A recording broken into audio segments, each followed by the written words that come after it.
entonces 116, las promesas de Jesús. Todas las promesas del Señor Jesús son apoyo poderoso de mi fe. Mientras lucho aquí buscando yo su luz, siempre en sus promesas confiaré. Grandes, fieles, las promesas que el Señor Jesús ha dado. Grandes, fieles, en ellas para siempre confiaré. Todas las promesas para el hombre fiel, el Señor en sus bondades cumplirá. Y confiado sé que para siempre Él, paz eterna mi alma gozará. Grandes, fieles, las promesas que el Señor Jesús ha dado. Grandes, fieles, en ellas para siempre confiaré. Todas las promesas del Señor serán gozo y fuerza en nuestra vida terrenal. Ellas en madura y nos sostendrán y triunfar podremos sobre el mal. Grandes, fieles, las promesas que el Señor Jesús ha dado. Grandes, fieles, en ellas para siempre confiaré. Jóvenes, a favor de ir a los clases con maestros y maestras.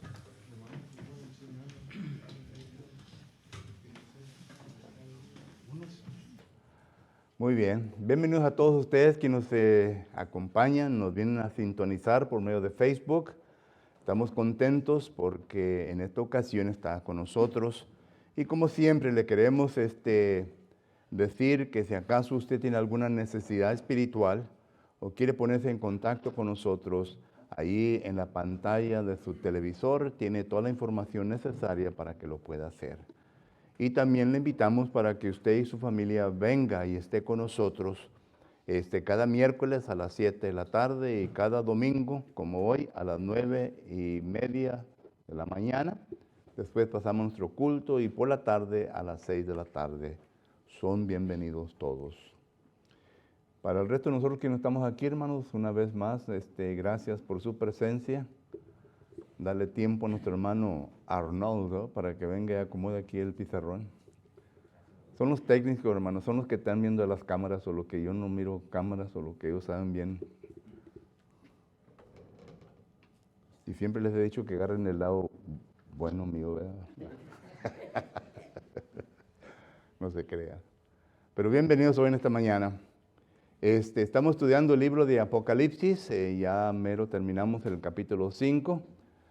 Pero queremos darle tiempo a cualquier persona esta mañana que tenga, he dicho, ¿verdad?, que quiero que se venga.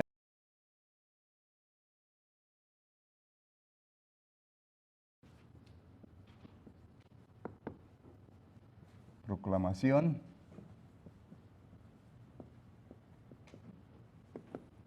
Investigación. Y lamentación, ¿verdad? Y esto es capítulo 5, versículos del 1 al 4. Son los versículos que se memorizó la hermana Betty, ¿verdad? Y luego, segundo punto de este libro es digno, es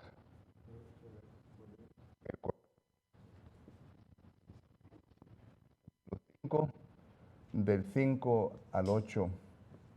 Y luego el punto número 3, la exaltación. ¿Ok? Capítulo 5, del 9 al 14. Esto es el bosquejo que estamos considerando del libro de Apocalipsis. Y sería bueno, ¿verdad?, que lo tengamos de memoria, para que así cuando lo estemos dando de memoria o lo estemos queriendo enseñar, ya por lo menos tengamos el bosquejo en mente y podamos ya añadir los puntitos, ¿verdad?, que se lleva a cabo. Ya hemos estudiado el primer punto, ¿verdad? Estamos en el segundo, y la última vez que estuvimos juntos nos llevó a Apocalipsis capítulo 5, y comenzamos a entrar a estudiar concerniente donde dice: he aquí el león de la tribu de Judá. Noten que esto, hermanos, claramente apunta ¿a quién? A nuestro Señor Jesucristo. Recuerde que estamos estudiando dignos el Cordero. En cuestión de literatura, voy a mover un poquito para arriba para que así tengamos más campo. Esto sería llamado el topic sentence, o la oración principal, ¿verdad? Digno es el Cordero. Ok. Y primeramente está identificando quién es el Cordero, y es el que viene de la tribu de Judá. Y claro que apunta, ¿verdad?, a Jesucristo. Pero noten que esto no es nada nuevo que Juan está mencionando, sino que esto se menciona, por ejemplo, en Génesis capítulo 49, versículo 9 y 10. Considere pues lo que ya está hablando la palabra de Dios concerniente a la tribu de Judá. Génesis capítulo 49, versículo 9 y 10. Claro que anterior a esto, ¿verdad?, está Génesis capítulo 3 y versículo 15. Ya hemos mencionado varias ocasiones concerniente a este versículo. Pero en Génesis capítulo 49, versículo 9 y 10 dice: cachorro del león Judá, de la presa subiste, hijo mío, se encorvó, se echó como león, así como león viejo, ¿quién lo despertará? No será quitado el cetro de Judá, ni el legislador de entre sus pies, hasta que venga Shiloh, y a él se congregarán los pueblos. Noten, esta es la profecía de que de la tribu de Judá. Y esto es interesante porque se está mencionando en el Antiguo Testamento. Otra vez pongo aquí Génesis capítulo 49, versículo 9 y 10. Durante este tiempo, ¿de quién era el sacerdocio? ¿A quién le pertenecía el sacerdocio? Éxodo capítulo 28 en adelante, el sacerdocio le pertenecía ¿a quién? A la tribu de Leví. Es la descendencia de Aarón. No se hablaba nada de la tribu de Judá. Pero aquí es una profecía que se está hablando de que alguien de la tribu de Judá iba a salir como león y que iba a tener ¿el qué? El cetro. ¿Qué significa esto? Poder. Iba a ser agresivo. El león es agresivo. El león no tiene miedo a nadie. Solo que eso es lo que está dando a entender, que iba a ser agresivo. ¿Agresivo en qué? En cumplir el propósito de Dios. Pero que iba a tener ¿qué? El poder para hacer todo esto. Y la pregunta es, ¿cuándo le dio Dios este poder? Porque podemos nosotros ir a versículos del Antiguo Testamento y mirar, ¿verdad? Por ejemplo, otro versículo, Salmos capítulo 110 y versículo 1 al 4. Este pasaje se está hablando, vamos a leerlo, Salmos 110 y versículo del 1 al 4. Note lo que dice la palabra de Dios. Salmos 110, del 1 al 4, dice, vamos a leer primeramente nomás el primero porque ahí está todo. Jehová dijo a mi Señor, siéntate a mi diestra hasta que ponga a tus enemigos por estrado de tus pies. El argumento de los judíos era que esto se le había dicho a David, pero los judíos que pensaban que el reino iba a ser un reino terrenal. Pero aquí Jehová Dios está enfatizando el reino espiritual, porque cuando se usa este argumento en el día de Pentecostés, si usted recuerda en Hechos capítulo 2, se usa en referencia de que no se estaba refiriendo a David, sino que se está refiriendo a Jesucristo. Y la clave está aquí, ¿verdad? En las dos palabras que dice Jehová dijo a mi Señor. Son dos palabras que se le atribuye a Dios. ¿Ok? Que en el Nuevo Testamento es la palabra Curios y en el Antiguo Testamento es la palabra Jehová, Yahweh. Solo que estos versículos nos dan a entender que apunta a Jesucristo. Ya cuando entramos al Nuevo Testamento, tenemos nosotros Hebreos capítulo 7 y versículo 14. Note lo que dice, bueno, empieza desde la 11, pero note lo que dice Hebreos capítulo 7. Hebreos capítulo 7 y versículo 14 dice, porque manifiesto es que nuestro Señor vino de la tribu de Judá, de la cual nada habló Moisés tocante al sacerdocio.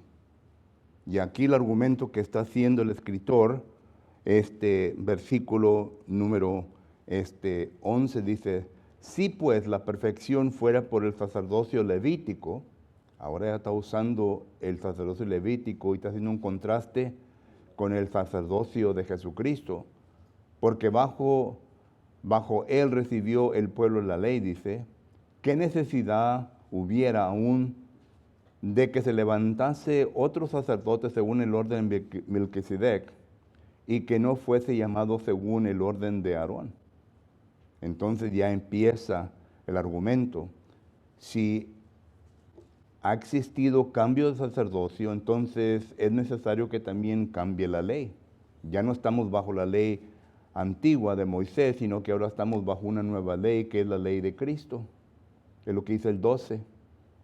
Y luego ya comienza con el resto de los argumentos. Solo que hablando concerniente a la tribu de Judá, es lo que se está refiriendo. Y claro, ¿verdad? El cetro, pues es la autoridad que tiene Jesucristo. Y más adelante vamos a ver concerniente a esto. Pero en estos versículos, hermanos, miramos nosotros en cómo Juan está describiendo la omnipotencia, la omniscencia, la omnipresencia de nuestro Señor Jesucristo. Tres atributos que se le dan a Dios. La omnipotencia, la omniscencia y la omnipresencia. Es decir, que Jesucristo en todo lugar está. Y luego también la omniscencia, el conocimiento que Jesucristo tiene, que todo lo sabe. Y también todo el poder. Pregunta o comentario del primer punto del versículo 5, la tribu de Judá. Es todo lo que se está refiriendo. Recuerde, estamos viendo que digno es Jesucristo, el Cordero. Y luego dice el segundo argumento, dice la raíz de David. La raíz de David. La ponemos aquí, ¿verdad? La raíz de David. Y claro que, ¿qué fue lo que se le prometió a David? ¿Recuerdan la promesa que se le hace a David? Que es un pacto que Dios hace con David. Segunda de Samuel, capítulo 7. En segunda de Samuel, capítulo 7, y versículo, segunda de Samuel, capítulo 7, y empieza el versículo 12.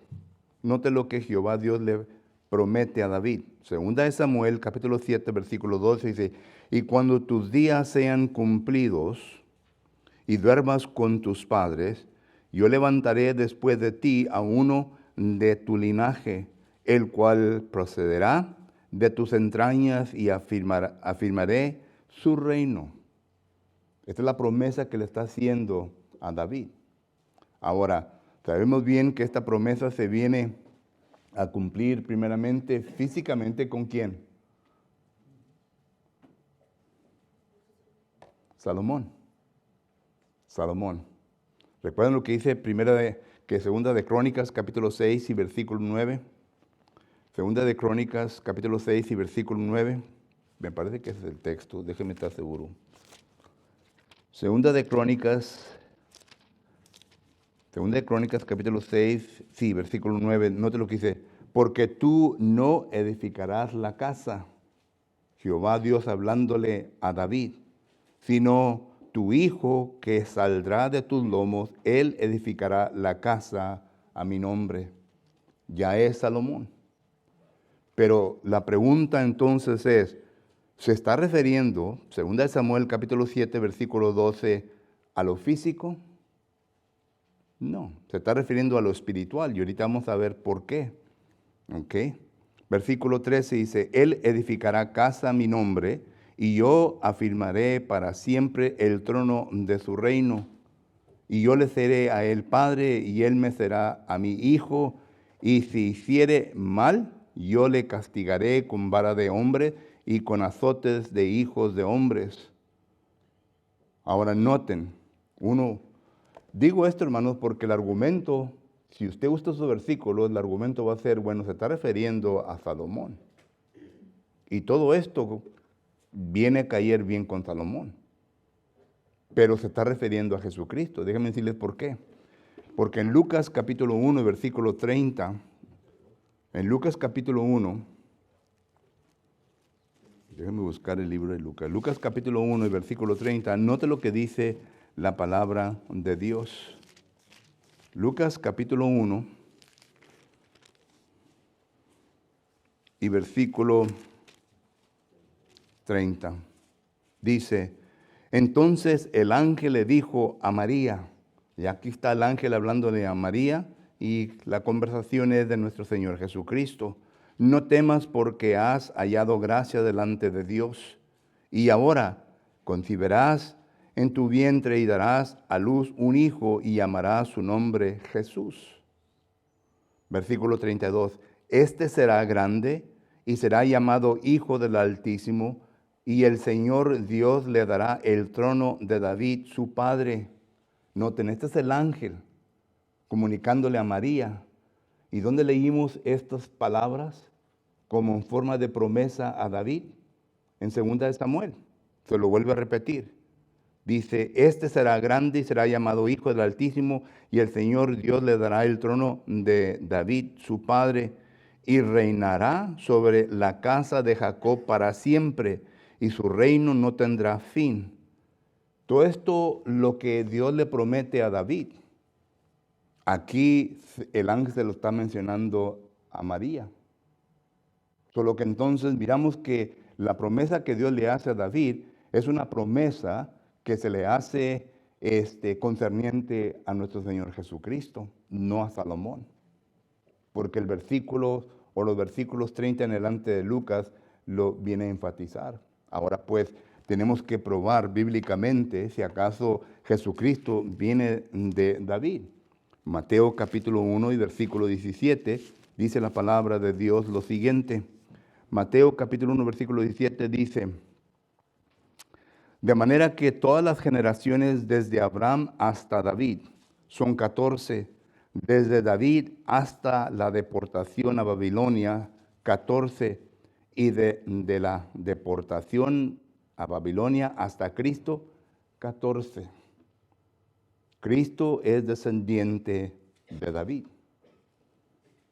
Y noten que la promesa, la cual se le da a David, no es una promesa que por primera vez la estamos viendo, sino que es una promesa que Dios le hace ¿a quién? A Abraham. Abraham, en Génesis capítulo 12, Dios le dice que en su simiente serán benditas todas las naciones. Y Pablo viene a demostrar que la simiente de Abraham es Jesucristo. Gálatas capítulo 3 y versículo 16. Solo que viene la promesa desde la antigüedad. Y a David solamente se le viene a reforzar o volver a traer a memoria esta promesa que se ha hecho, la cual ya miramos que es Jesucristo. Pero miramos nosotros en el Antiguo Testamento, si vamos al Antiguo Testamento, que es Isaías capítulo 11. Capítulo 11. Bueno, 9 también, hermano. Pero vamos a Isaías capítulo 11, donde dice, saldrá un basto del tronco de Isaí. Ahora, ¿de quién está hablando? Y un vástago retoñará de su raíz y reposará el espíritu en él de Jehová, espíritu de sabiduría, de inteligencia, espíritu de consejo, espíritu de poder, espíritu de conocimiento, espíritu de temor, y etcétera, etcétera. Se van los versículos hasta el 10. ¿Y qué es lo que Jesucristo lee en Lucas capítulo 4? Que no es un pasaje semejante a este. Y dice, hoy se ha cumplido esta profecía, dando a entender que está hablando de Jesucristo. ¿Ok? Solo que el Antiguo Testamento menciona que es Jesucristo, que es raíz de ¿quién? De David. Porque, ¿quién era Isaí? Hermana Esther lo sabe.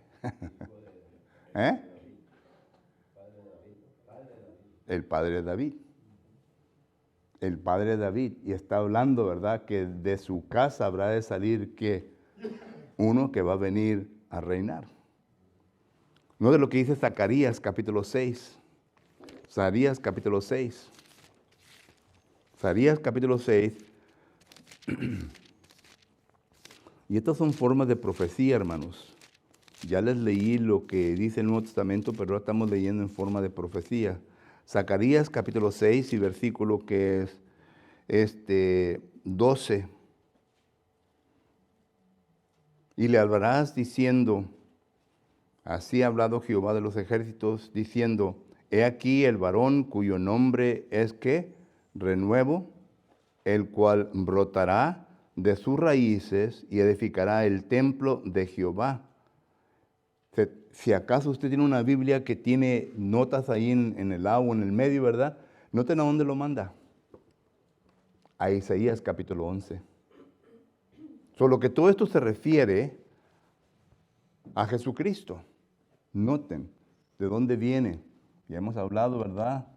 Génesis capítulo 12, del 1 al 4. Hemos hablado de 2 de Samuel 7, 14 en adelante. Hemos hablado de Isaías 11, del 1 al 10. Hemos hablado de Zacarías capítulo 6, versículo 11 en adelante. Hemos hablado de Lucas capítulo 1, versículo 30 en adelante, 32, etc. Pero todo apunta a Jesucristo.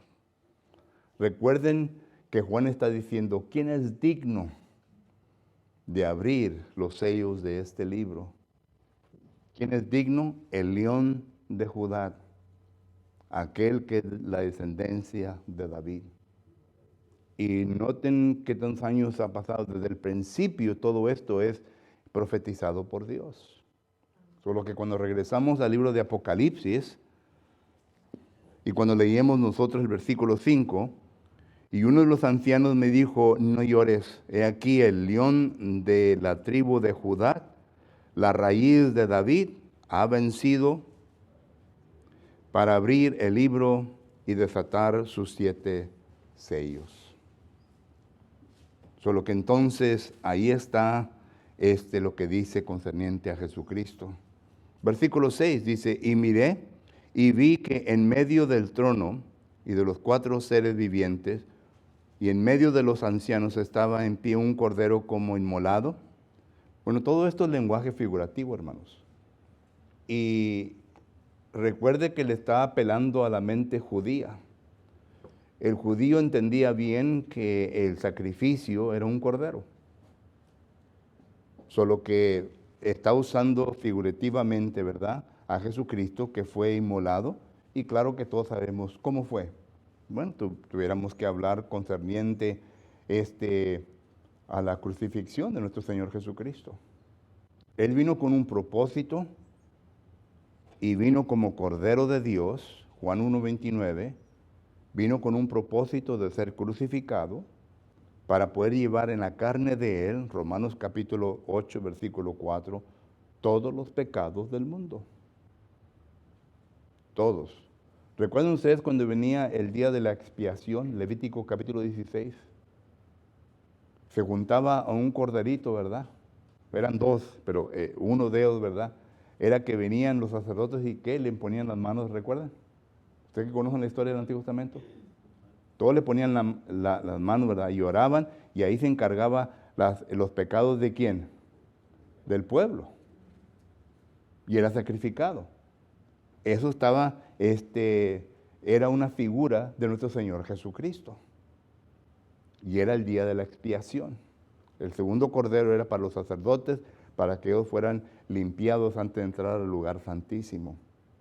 Pero usted puede leer todo esto en Levíticos capítulo 16, todo el capítulo. Pero los primeros versículos donde habla de esto, lo cual estoy mencionando.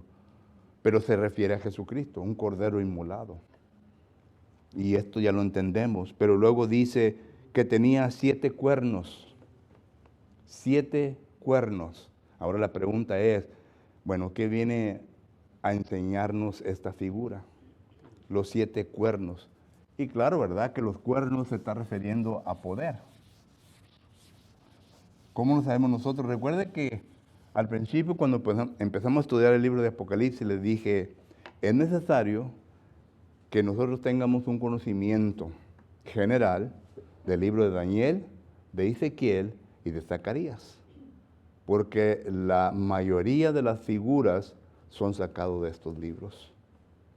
Y ahí nos da a entender realmente qué es lo que se está hablando en el Nuevo Testamento, especialmente en el libro de Apocalipsis. Bueno, vamos al libro de Zacarías. Zacarías, capítulo 1, en el Antiguo Testamento.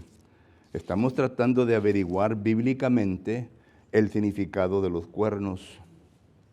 ¿Ok? Ahora yo sé bien que muchos ya lo saben qué es, pero pues no nomás está a decir, se refiere a esto.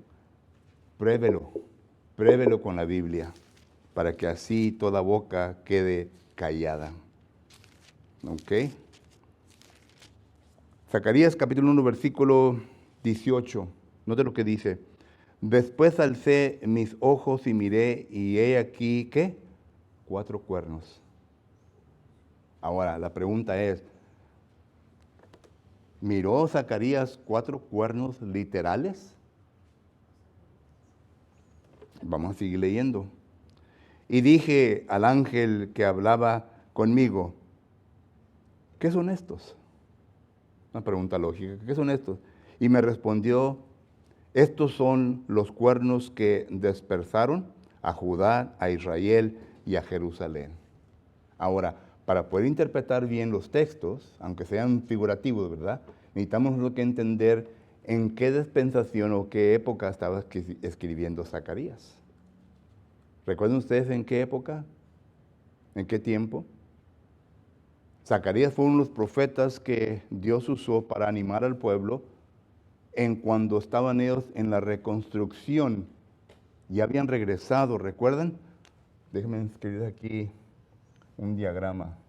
Aquí está el tiempo de la esclavitud. 606 al 533. Y luego viene ¿qué? ¿El tiempo de qué? De la restauración. Todo hasta los 400. Y durante este tiempo, ¿quiénes son los profetas que profetizan? Ageo, Zacarías, Malaquías. ¿Recuerdan todos esos profetas? Solo que este es el tiempo. Es el tiempo. ¿Ok? En donde se está profetizando. La figura tiene que caber aquí. Digo esto, ¿verdad? Porque muchos han dicho, bueno, los 4 cuernos se refieren a la visión de Daniel, a los 4 imperios. No caben ahí. Porque no es, Daniel fue durante este tiempo. Entonces, ¿cuáles son? La pregunta está fácil, hermanos. Es en Esdras, capítulo 4, versículo 8, y está en Nehemías, capítulo 4, versículo 7. Ahí están los 4 cuernos, es decir, los 4 poderes. Los 4 poderes, las 4 autoridades. Las 4 autoridades que impidieron el progreso de la construcción de Jerusalén. Y claro, cuando usted lee estos textos, va a leer de Sanbalat, de Tobías, va a leer de todos aquellos enemigos que escribieron carta al rey Darío para que pararan la construcción los judíos. Ellos se sintieron amenazados de que otra vez los judíos iban a empezar con su ciudad y iban a causar problemas. Solo que todo eso tiene que ver con ello, ¿verdad? Solo que por eso lo pongo ahí para que lo miren. En esa época es en donde se escribe esto y entonces ya entendemos que los 4 cuernos son los enemigos de los judíos. Versículo 20, mas mostró luego Jehová 4 carpinteros. Los carpinteros ahora son ya lo que lee, ¿verdad? Lo que vino a destruir a estos 4 poderes. Pero ya lo demás, ¿verdad? Es solamente para que usted lea y comprenda el contexto. Pero creo que ya cumplimos con el propósito de interpretar a qué se refieren los cuernos. Los cuernos se refieren a poder. Poder. Solo que entonces miramos nosotros,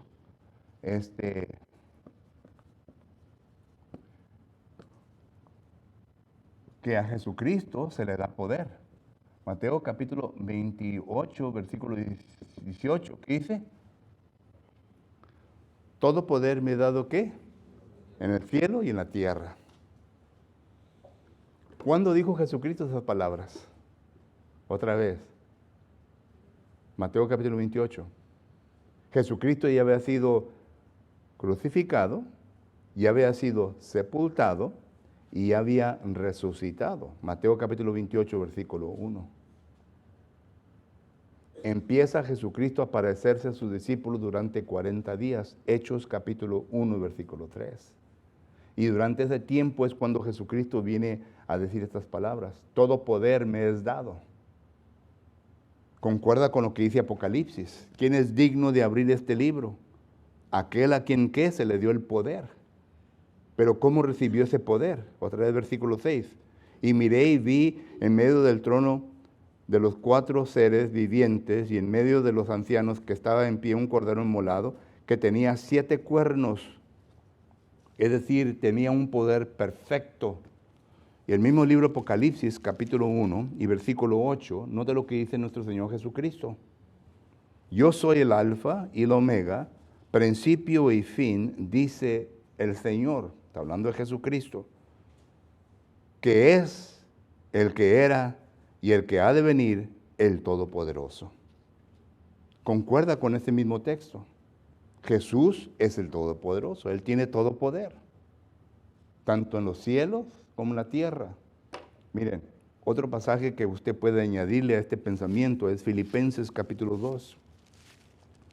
En Filipenses capítulo 2, note lo que dice, el pensamiento empieza en versículo 5, está hablando de Jesucristo y lo presenta como Dios, que Él es Dios y siendo Dios no se aferró a quedarse como en forma de Dios, sino que se despojó para convertirse a un hombre semejante al resto de los hombres. Pero note el versículo 10 y 11.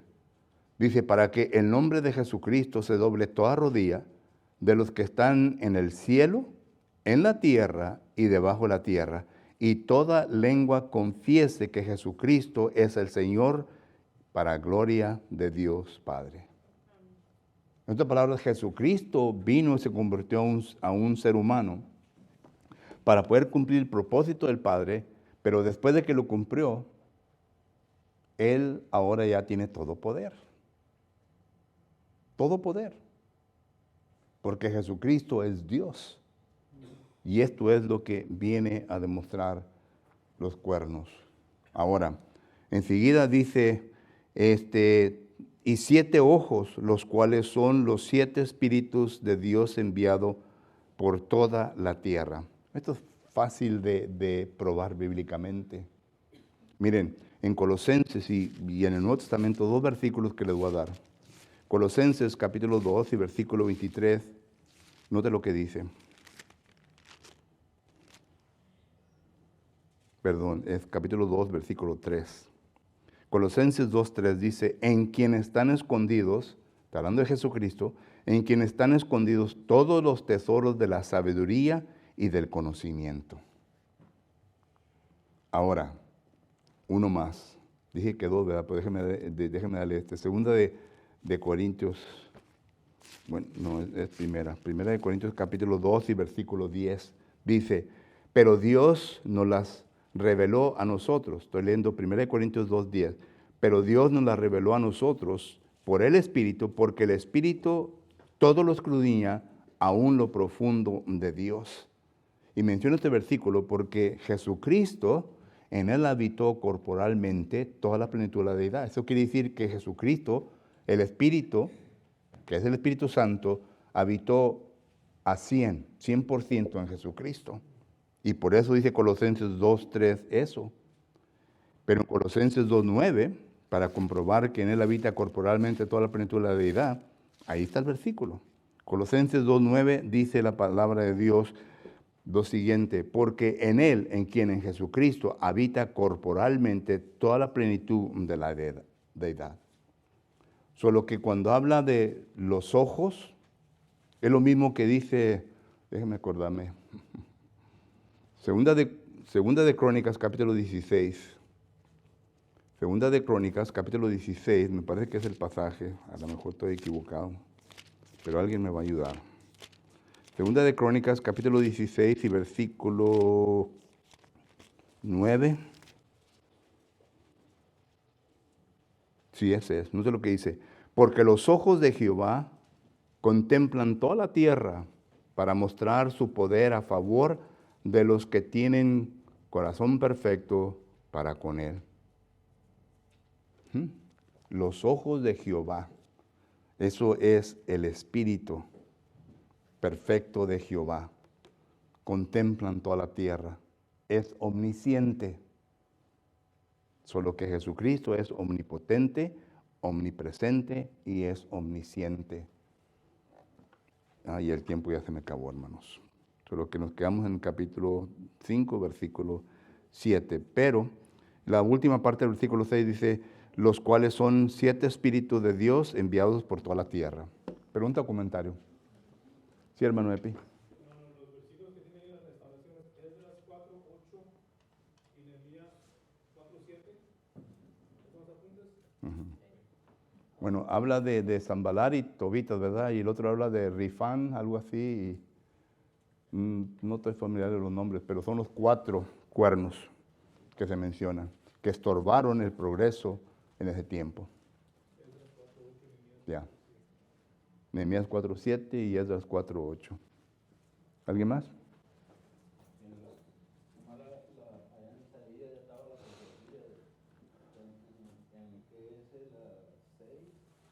Nueve.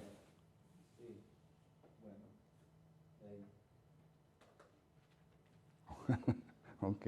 Sí, es el texto que usted me dio, ¿verdad? Sí. Ok. Muy bien. ¿Alguien más? Si no, para... ¿verdad? Ok. Muy bien. Entonces, bienvenidos a todos ustedes. Vamos a tener un short break y empezamos nuestra clase, nuestra oración, ¿verdad? Dentro de